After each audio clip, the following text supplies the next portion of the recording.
Hi, I'm Scott Sipker. Welcome to the beautiful autumn edition of Iowa Outdoors.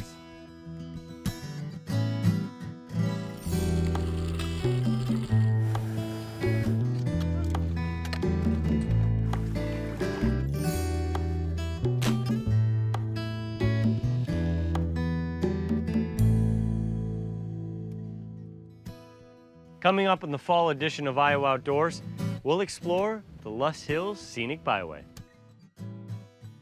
We explored the beauty of thermal flight, high above Iowa in a hot air balloon. Back on the ground, we hit the paved trails of Decorah for an early look at the Trout Run Bike Trail, a scenic journey through one of Iowa's most beautiful regions. Chef Jon Benedict shares the perfect meal for fall campers when the weather turns chilly, and that's actually a hint. And we'll find out how one photographer is using high dynamic range to share a different perspective of the Iowa landscape. We'll have all that and more, so sit tight. Iowa Outdoors is about to begin. Funding for Iowa Outdoors was provided through a REAP Conservation Education Program grant. Up to $350,000 are available annually to support educational projects about Iowa's natural resources. Information is available at www.iowadnr.gov. The Gilchrist Foundation, founded by Jocelyn Gilchrist, furthering the philanthropic interest of the Gilchrist family in wildlife and conservation, medical care and social services, the arts and public broadcasting, and disaster relief. Many of Iowa's natural wonders you'll find on IPTV can be found in Iowa Outdoors magazine, the Iowa DNR's premier resource for conservation, education, and recreation activities. Subscription information can be found online at iowadnr.gov. Getting there is half the fun. That was a popular advertising slogan by Cunard Cruise Lines in the 1960s. But for Iowa travelers, that message rings true for those who prefer to take the byway over the highway. The Loess Hills Scenic Byway runs closely to this historic monument, built to honor the expedition of Loess and Clark, who passed through this area more than 200 years ago. Their expedition up the Missouri River parallels closely the Loess Hills Scenic Byway. In 1804, the legendary expedition spent more than a month in Iowa, collecting scientific data and meeting with Native Americans. The name Council Bluffs actually comes from the expedition's first meeting with members of the Oto and Missouri tribes. For Loess and Clark, it was the journey of discovery, just like it was for Iowan Paul Yost. The Bristow, Iowa native is known as the father of the modern hot air balloon. Prior to Yost's pioneering approach to air travel, most balloon extended flight required helium or its combustible cousin, hydrogen.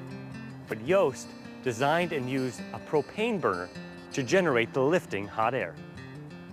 The science of thermal flight is fairly simple, just like the reason so many Iowans are drawn to this beautiful airborne spectacle. It's the magic of floating in the breeze, where the journey is the destination.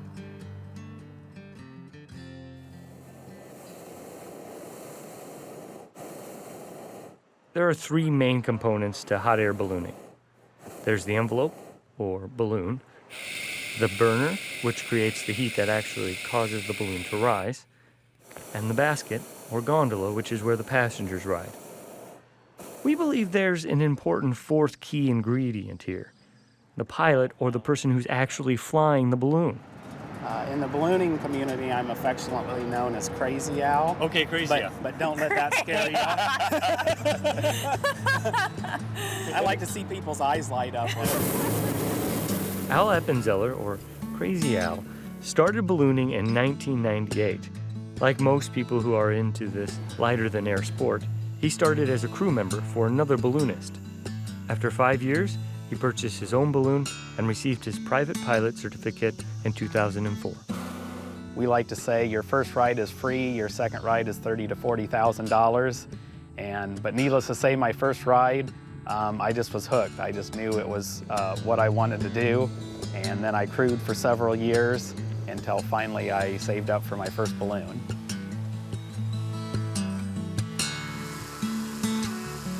The physics of getting a balloon airborne is fairly simple. It begins with filling the envelope with air. Once the balloon is inflated, the burners heat the air inside the envelope so it's 120 to 150 degrees hotter than the ambient air temperature.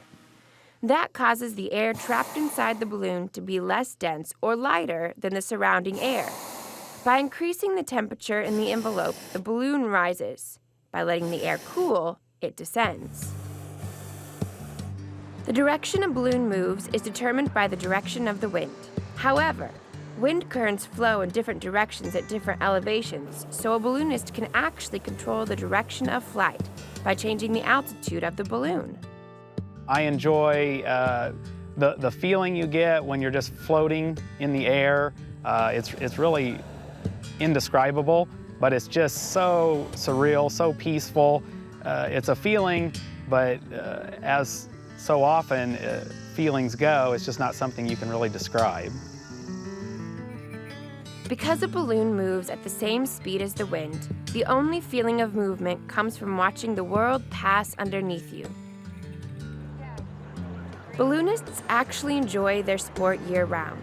When the outside temperatures are cool, it takes less heat to get the balloon off the ground, and flights in the winter are often longer because it takes less fuel to stay airborne. During the summer, flights usually occur in the early morning or late evening in order to take advantage of not only cooler temperatures and lighter winds, but also to avoid dangerous thermals. There are over 3,500 balloons and 4,000 licensed pilots in the United States, and somewhere around 1,000 balloons in other countries.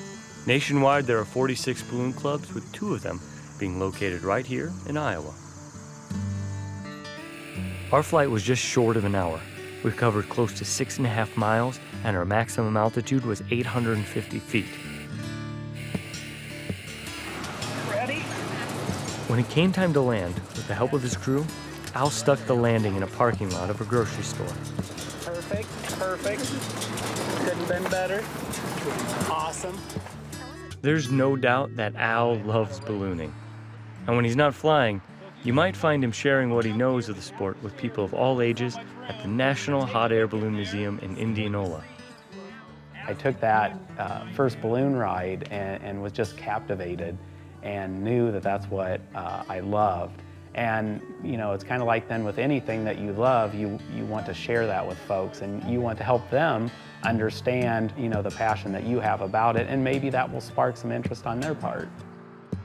The National Hot Air Balloon Museum is a great place to go and learn more about the history of ballooning, and a great initial step in becoming involved in, dare I say, the ups and downs of thermal flight.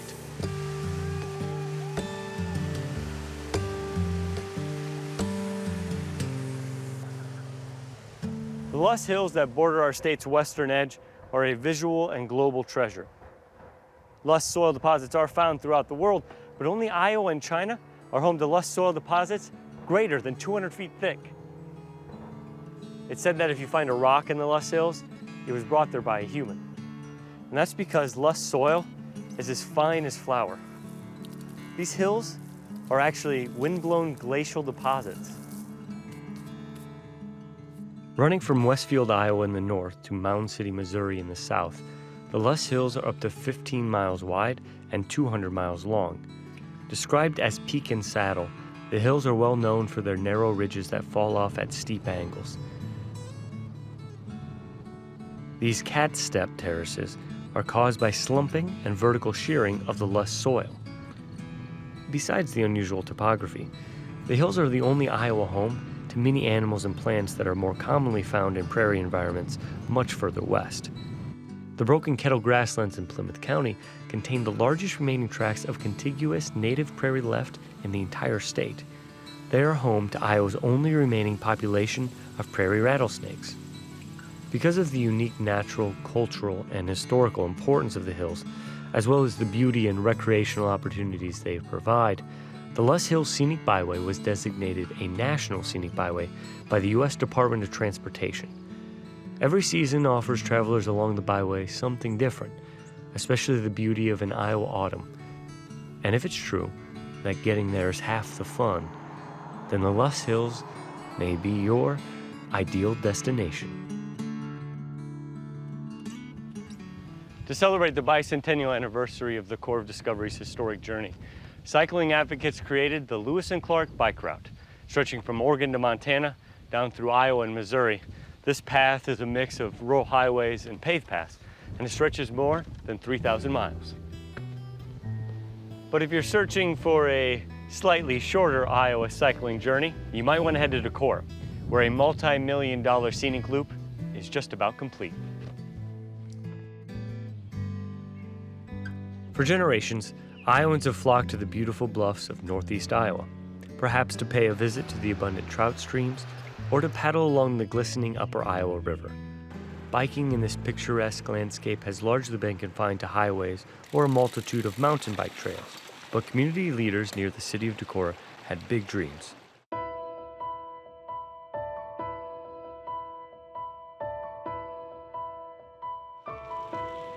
A bike path connecting the outdoor scenery to the quaint downtown experience.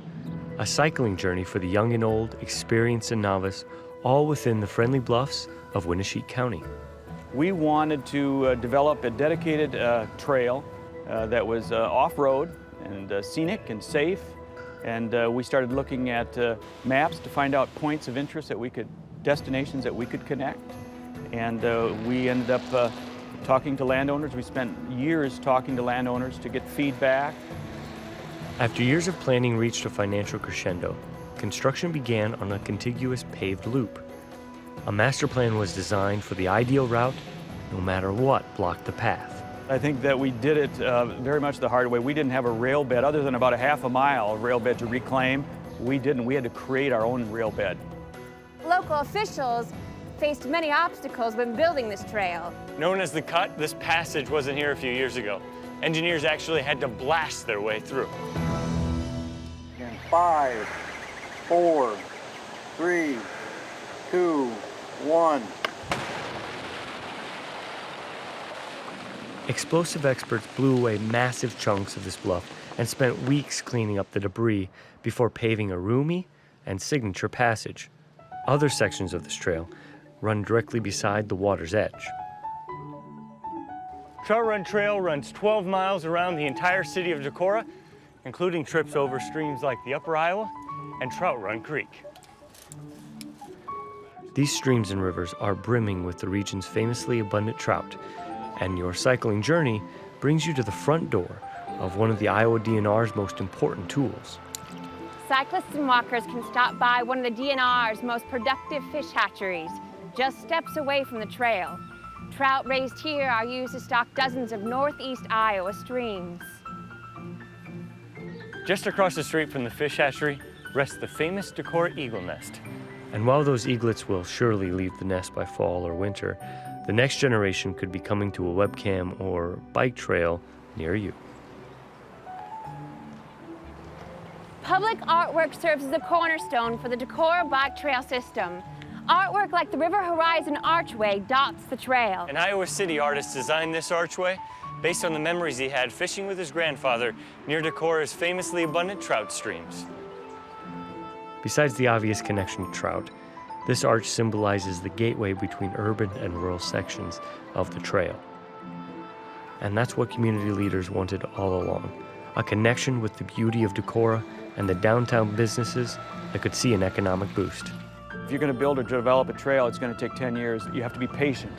And I think you have to select a route that is worth the investment. The route that's scenic is more to it than just getting from point A to point B. It's also enjoying the scenery along the way. And I think that's one of the things we have going for us here is we have a very wonderful loop, scenic loop that takes on the characteristics that a lot of people like about northeast Iowa. Songs have been written and competitions have been waged over the cowboy stew known as chili.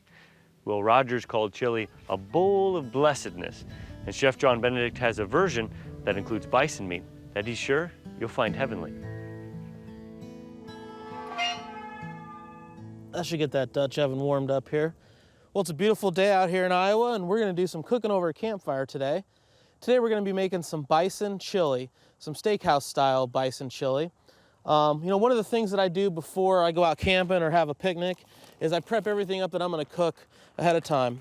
And what I mean by that is, all the vegetables that you have to chop for the chili, the onions and the peppers, I go ahead and I pre-chop those and I put them in some baggies so I can bring them out.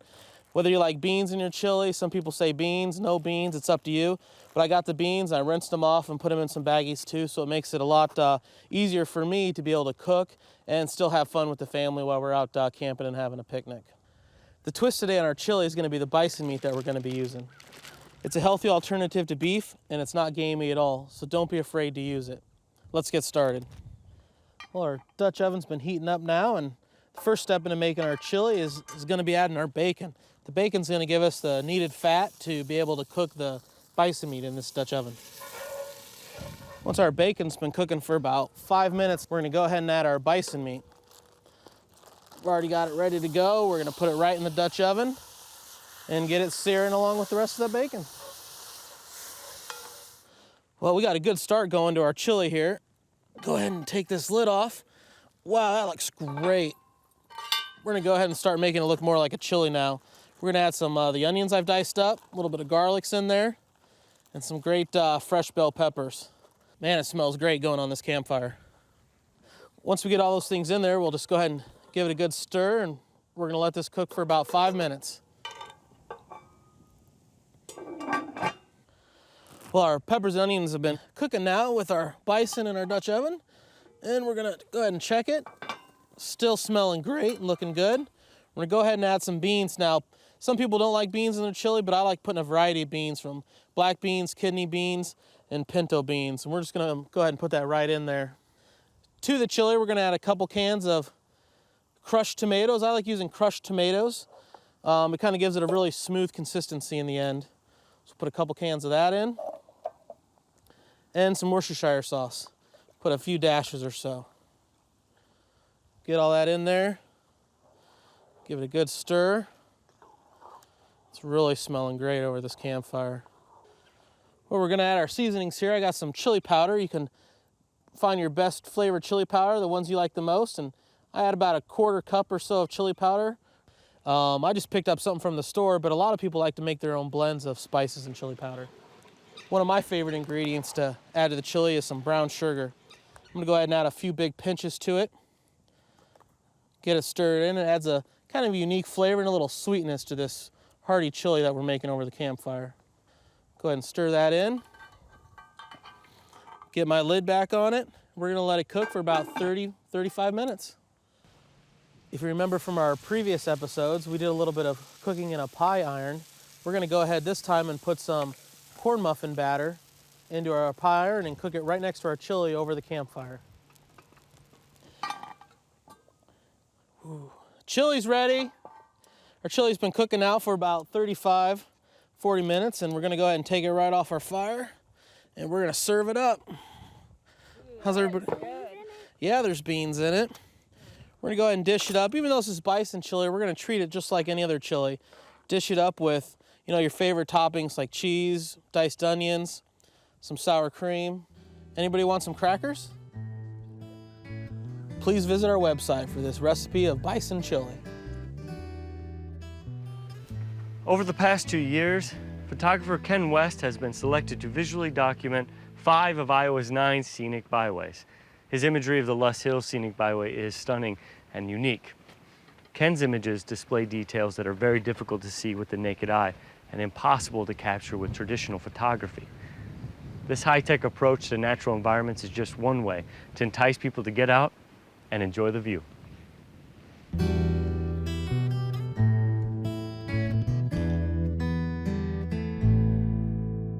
The photographs that Ken West takes have a surreal look. There is something about them that is not quite natural, something different that people have trouble identifying. And I think one of the reasons for that is because I use this technique called high dynamic range photography, where I'll take several photographs of the scene, different exposures, allows me to capture a much wider range of brightness. People are not used to seeing that in a photograph. Where they're used to seeing it is in a painting. And so I think that's one of the reasons when people look at the prints, they think, wow, it looks like a painting. HDR, or high dynamic range photography, actually reduces the contrast between the darkest and lightest areas of a photograph. The process involves taking several photographs of the same subject at different exposures.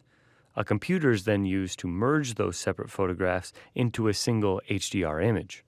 This is a photograph that I took in the Loess Hills National Scenic Byway, which is located in the western part of Iowa.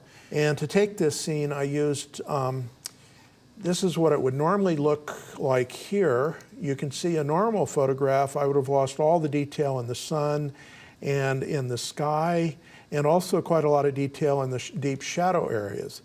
But by using a combination of 3 different photographs, one where I photograph using more exposure to capture shadow detail, and then 2 photographs where I use less exposure so I can capture all of the detail around the sun and in the sky, and then I merge those all together, and then the result is this photograph called a high dynamic range photograph. It has a painterly quality because, frankly, only a painter could have captured that traditionally. Ken West has taught photography at the Maharashi University of Management in Fairfield for 5 years, but he has been involved in photography nearly all his life. His great-grandfather had a photography studio in Missouri, but it was Ken's grandfather, who was a portrait photographer and painter, that taught Ken the basics. Some of my earliest childhood memories are sitting in the darkroom with my grandfather, watching him develop 4x5, 5x7 sheet film in a tray, and then also watching him make prints when I was very small. So my interest developed very naturally and just progressed from there. Ken says his interest in landscape and nature photography began less than 10 years ago. He credits the Jefferson County trail system for focusing his interest on the environment. For Ken, photography is a means of experiencing the world. A lot of times I may go out to take photographs and I may not see anything that I want to photograph, but there can still be that silence that you experience walking on a trail. And maybe just I didn't see anything that particular time, so I don't come away with any photographs, but then I enjoyed the experience of being out on the trail and feeling the breeze, feeling the wind, hearing the sounds that you hear, the smells, everything. On the technical side, it might take Ken as long as 20 seconds to take the 3 to 6 exposures he needs to create a high dynamic range photograph. In order to keep the camera as still as possible, he always uses a tripod, uses a shutter release, and locks the mirror up in the camera to minimize vibration. So that his depth of field will remain the same from photograph to photograph, he brackets his exposure using shutter speed rather than changing the lens aperture. Many years ago, you were always told to have the sun over your shoulder. And I quickly learned, particularly with HDR, to throw that idea out. I like having the sun a lot of times as part of the composition itself. As a matter of fact, sometimes when I'm photographing the scene, I can't really look at the scene. I have to kind of squint and look at it sideways to frame it in my camera because it's too bright, the sun, to actually look right at it. The photographs Ken West has taken have been featured in a number of galleries across the state. He has also shown his work and conducted a workshop on HDR photography at the National Center for Nature Photography in Ohio. It is the only gallery in the nation devoted exclusively to landscape and nature photography. The goal of the center is to inspire a reverence for natural environments and to promote the preservation of the natural world. It is a goal that is shared by Ken. We have a role as stewards to nourish and protect the natural world around us.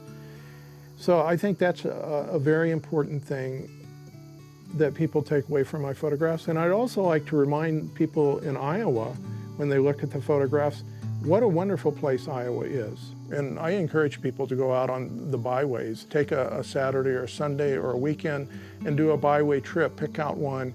And I think you'll find that you'll experience some really wonderful natural scenes, natural landscapes that are just exquisite, and you just have to take the time to go out and experience it.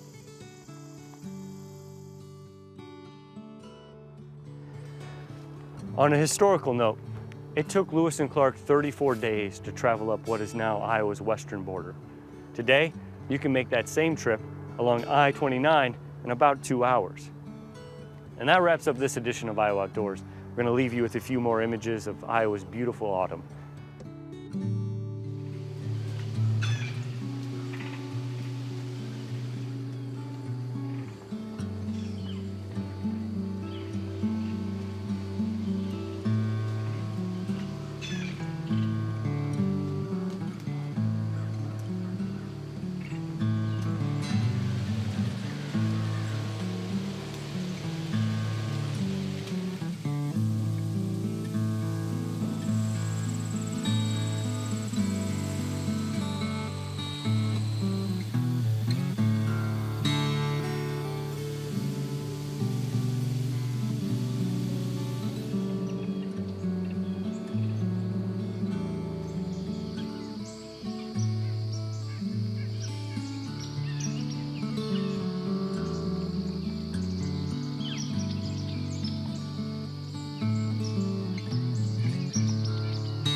Funding for Iowa Outdoors was provided through a REAP Conservation Education Program grant.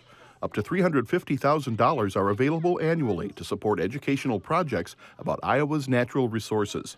Information is available at www.iowadnr.gov. The Gilchrist Foundation, founded by Jocelyn Gilchrist, furthering the philanthropic interest of the Gilchrist family in wildlife and conservation, medical care and social services, the arts and public broadcasting, and disaster relief. Many of Iowa's natural wonders you'll find on IPTV can be found in Iowa Outdoors magazine, the Iowa DNR's premier resource for conservation, education, and recreation activities. Subscription information can be found online at iowadnr.gov.